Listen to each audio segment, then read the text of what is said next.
नमस्कार मित्रों, आप सभी को उत्तरायण की हार्दिक शुभकामनाएं। भारत में उत्तरायण का त्यौहार बहुत ही हर्षोल्लास के साथ मनाया जाता है।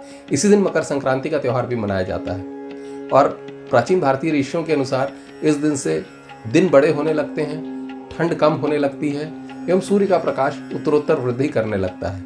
रातें छोटी होने लगती हैं, अर्थात अंधकार कम, प्रकाश ज़्यादा, और इसीलिए उत्तरायण को बहुत महत्वपूर्ण आध्यात्मिक रूप से भी माना गया है। ऐसा माना जाता है कि इन दिनों की गई आध्यात्मिक साधनाएं हमें उत्तरोत्तर ज्ञान की ओर, प्रकाश की ओर ले जाती हैं। इसलिए उत्तरायण का बहुत महत्व है भारतीय अध्यात्म में। महाभारत में भी आपने पढ़ा होगा कि उत्तरायण का वर्णन आता है। इसका अर्थ यह है कि लगभग 5000 वर्ष पूर्व ही ऋषियों को उत्तरायण के विषय में जानकारी रही होगी। उत्तरायण संस्कृत शब्द है। उत्तर और अयन दो शब्दों से मिलकर बना है। अयन का अर्थ होता है गति, उत्तर का अर्थ होता है उत्तर दिशा। अर्थात ऋषियों को यह ज्ञात था कि उत्तर दिशा की ओर गति करता हुआ सूर्य अब प्रतीत होने लगता है। तो ऋषियों को नक्षत्र विज्ञान का तो इतना ज्ञान रहा ही होगा, परंतु ये तो सामान्य ज्ञान है। ये आप कह सकते हैं कि ये तो सभी को पता चल जाता है, दिख जाता है कि अब दिन बड़े होने लगे, ठंड कम होने लगी, प्रकाश बढ़ने लगा। ये तो सामान्य जानकारी है, ये तो किसी को भी हो सकती है। इसमें ऐसी कौन सी बड़ी बात है या ऐसी कौन सी विशेषता है। परंतु अब जो मैं विशेषता आपको बताने वाला हूँ उसको सुनकर आपको बहुत आश्चर्य होगा और प्रसन्नता भी होगी। मेरे कुछ सब्सक्राइबर मित्रों ने जानना चाहा है कि विंटर सोल्स्टाइस तो हम 21-22 दिसंबर को मनाते हैं, परंतु यह उत्तरायण हम 14-15 जनवरी को क्यों मनाते हैं।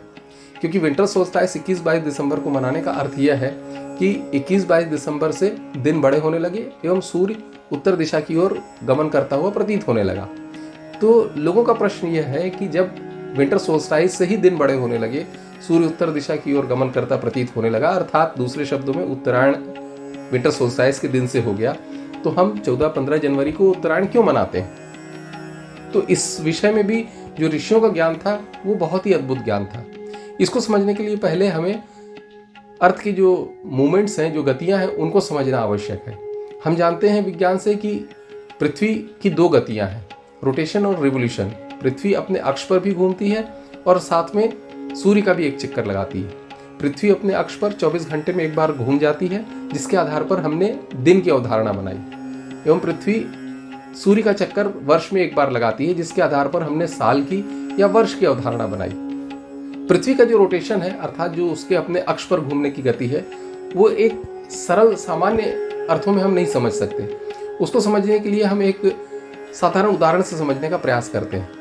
आप सबने बचपन में लट्टू अवश्य चलाया होगा या लट्टू चलते हुए देखा होगा। तो लट्टू को आप जब देखिए, जब उसको जमीन पर फेंका जाता है घुमाने के लिए या चलाया जाता है, तो लट्टू गोल गोल तो घूमता ही घूमता है, परंतु साथ में वो थोड़ा सा एक तिरछा झुकाव लिए हुए भी घूमता रहता है। बिल्कुल ऐसा ही होता है पृथ्वी के साथ भी। पृथ्वी हम जानते हैं कि अपने अक्ष पर 23.4 डिग्री झुकी हुई है, और जब वो अपने अक्ष पर घूमती है तो साथ में बिल्कुल लट्टू की तरह ही थोड़ा सा एक झुकाव लिए हुए भी घूमती है, जिसे हम वॉबलिंग कहते हैं। और इस डगमगाहट के कारण, इस वॉबलिंग के कारण ही जो समय में थोड़ा सा परिवर्तन आता है, उसके कारण तिथियों में अंतर आता है। तो ये जो समय में परिवर्तन आता है, यह होता है एक वर्ष में लगभग 20 मिनट। अब आप कह सकते हैं कि एक वर्ष में 20 मिनट तो बहुत छोटा समय है, इससे क्या फर्क पड़ता है। एक वर्ष में 20 मिनट में तो बहुत फर्क नहीं पड़ता, लेकिन यह लगभग 70.5 वर्षों में एक दिन का अंतर हो जाता है।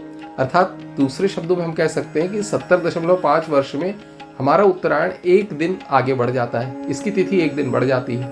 और इसीलिए अगर आपके घर में कोई बुजुर्ग हो तो उनसे आप पूछिएगा, तो वो आपको बताएंगे कि उनके बचपन में उत्तरायण 13-14 जनवरी को मनाया जाता था, अब 14-15 जनवरी को मनाया जा रहा है। आने वाले समय में यह 15-16 जनवरी को आप ही अपने समय में आगे देखेंगे कि 15-16 जनवरी को मनाया जाता है। जैसे अभी 2023 में हम उत्तरायण 15 जनवरी को मना रहे हैं, तो 2123 में ये 16 जनवरी को मनेगा, या 2223 में 18 जनवरी को मनेगा, 2323 में 20 जनवरी को मनेगा।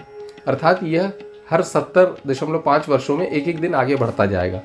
और इस तरह का जो एक चक्र है, ऐसा माना जाता है कि यह लगभग 26,000 वर्षों का एक चक्र होता है। तो इसके कारण हमारे जो उत्तरायण की तिथि है वो विंटर सोल्स्टाइस से अलग हो जाती है।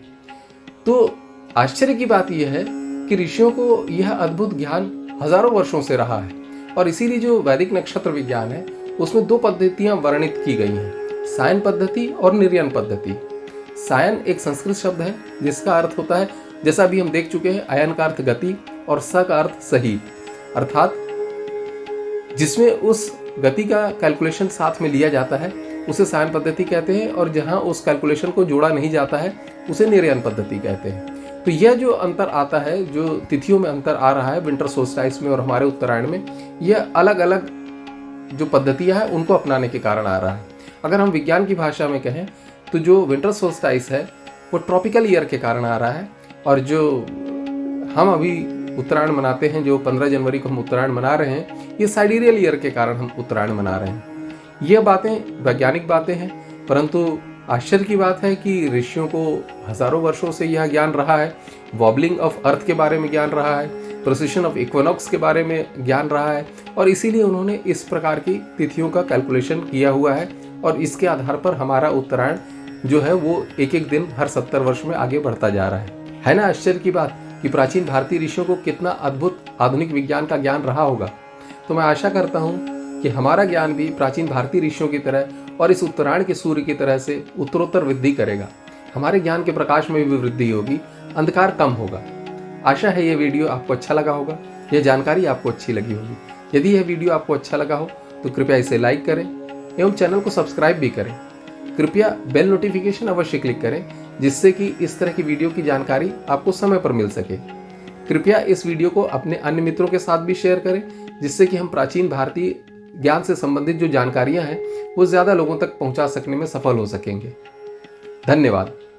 एक बार पुनः आप सभी को उत्तरायण की हार्दिक शुभकामनाएं।